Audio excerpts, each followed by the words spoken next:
Namaskar students, so this is the part 2 of the chapter Consumer Rights, class 10th Economics. Okay, so learning to become a well informed consumer. आप कैसे well informed consumer बनेंगे?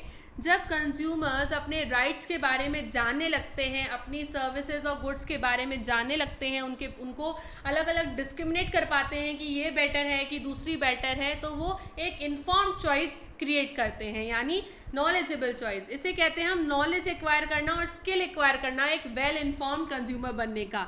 यानी आपको पता होना चाहिए कि आप क्या खरीद रहे हैं और क्या आपके लिए सही है, आपके राइट्स क्या हैं। अगर आप यहाँ पे पोस्टर को देखें, प्रीवियस पेज पे यहाँ पे देखें, राइट, तो इसमें आपको दे रखा है जागो ग्राहक जागो की आपको एक इमेज दिख रही हो यहाँ पे।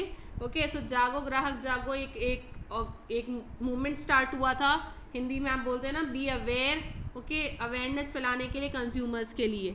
ओके, सो इनेक्टमेंट जो हुआ कोपरा का, उससे क्या हुआ, सेपरेट डिपार्टमेंट्स बने कंज्यूमर अफेयर्स के, सेंट्रल स्टेट गवर्नमेंट के लेवल पे। सो पोस्टर्स से आप देख पाते हैं कि आपने देखे हैं कि एग्जांपल्स बहुत देखे, गवर्नमेंट किस तरीके से इंफॉर्मेशन स्प्रेड कर रही है लीगल प्रोसेस के थ्रू, जो पीपल यूज़ कर सकते हैं।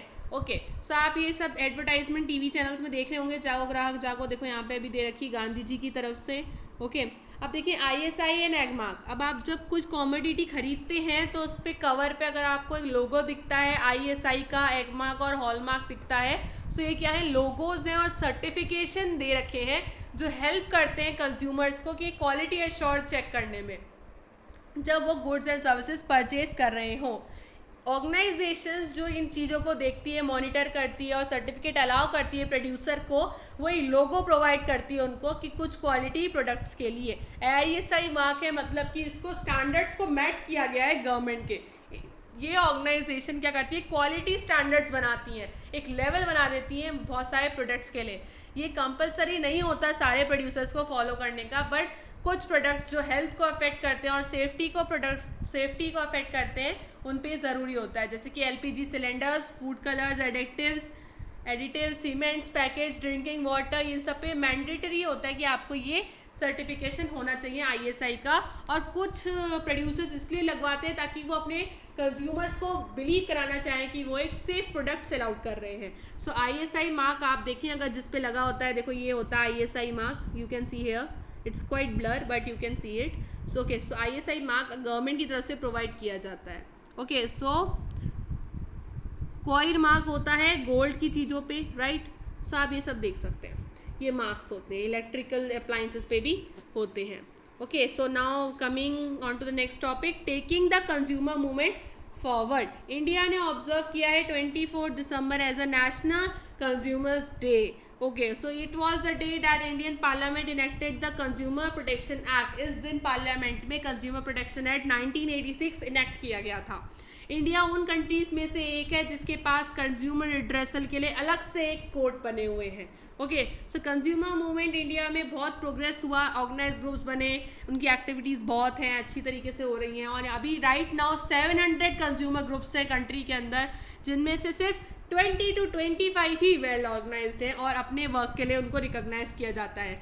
जबकि कंज्यूमर रिड्रेसल प्रोसेस जो है वो धीरे धीरे एक्सपेंसिव और टाइम कंज्यूमिंग बनती जा रही है। कंज्यूमर रिड्रेसल मतलब उनको जब अपने लिए राइट देखने होते हैं, जस्टिस देखना होता है, तो धीरे धीरे टाइम कंज्यूमिंग होता जा रहा है। मैनी टाइम क्या होता है, कंज्यूमर्स को बड़े बड़े लॉयर्स लेने पड़ते हैं, तो ये क्या होता है, इस केसेस में ज़्यादातर क्या होता है, टाइम बहुत वेस्ट होता है और कोर्ट अटेंडेंस करना, फाइलिंग करना, इन सब में बहुत पैसा भी लगता है। ज़्यादातर केसेस में कैश मोमोज, ये सब एविडेंसेस प्रॉपरली गैदर नहीं होते हैं, क्योंकि अगर आप कोई कैश रिसिप्ट वगैरह लेते हैं तो आप उनको रख के भूल जाते हैं, राइट। और ज़्यादातर क्या होता है, परचेजेस के टाइम ज़्यादातर स्मॉल रिटेल शॉप्स वगैरह से होती हैं। सो लॉ ये बहुत अच्छे से क्लियर नहीं कर पाते कितना कंपेंसेशन मिलना चाहिए इंजर्ड को कि डिफेक्टिव प्रोडक्ट से। 20 ईयर्स बाद हो कोपरा के, अभी तो उससे भी ज़्यादा हो चुके होंगे। सो कंज्यूमर इन इंडिया स्प्रेड हो रही है, बट धीरे धीरे हो रही है। लॉज जो है वर्कर्स को प्रोटेक्ट करते हैं, स्पेशली अनऑर्गेनाइज वर्कर्स सेक्टर्स को जो हैं उनको भी वीक हैं। उसी तरीके से रेगुलेशंस जो हैं, रूल्स एंड रेगुलेशंस जो वर्किंग मार्केट के अंदर है, वो भी फॉलो नहीं होते। बट इन सबको भूलते हुए स्कोप है कंज्यूमर्स के लिए कि वो अपना रोल रियलाइज़ करे और इम्पॉर्टेंट रियलाइज़ करे। अपनी, आप एक कंज्यूमर होने के नाते अपना जो इम्पोर्टेंस है उनको समझे और अपने लिए क्या राइट है क्या रॉन्ग है उसके लिए आगे बढ़े, उसको देखते हुए।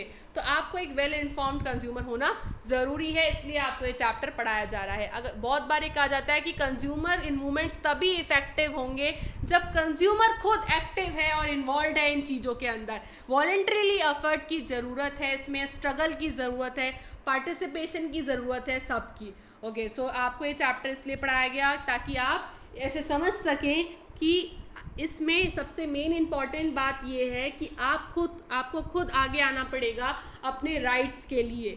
ओके, सो आपको खुद वेल इन्फॉर्म्ड बनना पड़ेगा, इससे समझें और अपने राइट्स को समझें और सही कंज्यूमर बनते हुए right choice of goods and services choose करें।